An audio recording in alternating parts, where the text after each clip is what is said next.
From the city line to the ocean and all points in between. Truth and reporting. News you can depend on. Real news. This is Long Island News Network. Long Island, New York. What you're looking at is probably going to be recorded in history as the most misunderstood photograph in the history of the United States of America. No doubt. The young man that you see to the left, Nick Sandmann, a junior at Covington High School in Kentucky, part of the March for Life movement. The gentleman on the right, a Vietnam veteran, a member of the Omaha Nation, Nathan Phillips. Now they say if a picture is worth 1,000 words, the 1,000 words that were said or that were written with regards to the incident that took place on January 18, 2019 at the March for Life rally, the words were wrong.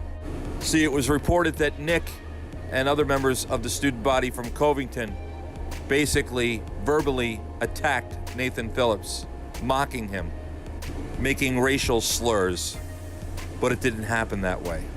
See, Nick and the students from Covington were on the steps of the Lincoln Memorial, along with other members of the community, members of the black community, members of the Jewish community, and members of the Native American community.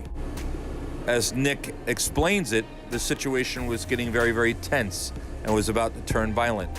He stepped in as an advocate to pray, he says, to pray. And he smiled at Mr. Phillips to let him know that he was not going to get angry, he was not going to yell, and he was there as a peacemaker, the victim of character assassination.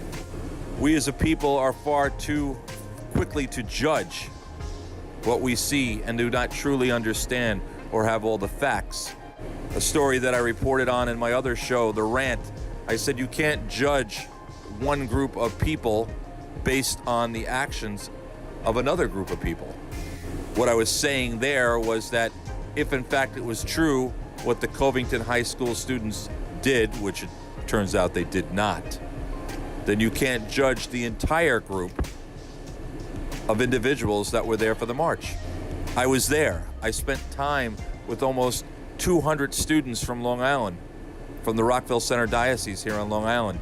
They're amazing young people who were there with a purpose and an understanding of exactly why they were there and what they were protesting or marching for. They were strong in their beliefs. And if you take into consideration the weather in Washington, D.C. and Virginia, what it was the following, or the previous weekend, should I say, and what it was this weekend, the students took a big step to march in very, very cold and snowy weather. But I have to say that God shined down on them that day because it turned into be a beautiful, sunshiny day. So, Nick Sandmann, I am sorry that you had to deal with this. I'm sorry that you were made to be the bad guy when in fact you stepped in to be the peacemaker, to pray. The situation got so out of hand that a graduate of Covington actually started a petition and called for the dismissal of the principal of the school. Others tried to accuse Nathan Phillips of causing a publicity stunt. The bottom line is it could have become, or it could have turned into something a lot more violent and a lot worse. But thanks to Nick Sandmann, as far as I'm concerned, it did not. Character assassination. No, not character assassination. Not for Nick. You did the right thing, Nick. You tried to stand up for good. And we're proud of you for that. Keep up the good work. God bless you, Nick.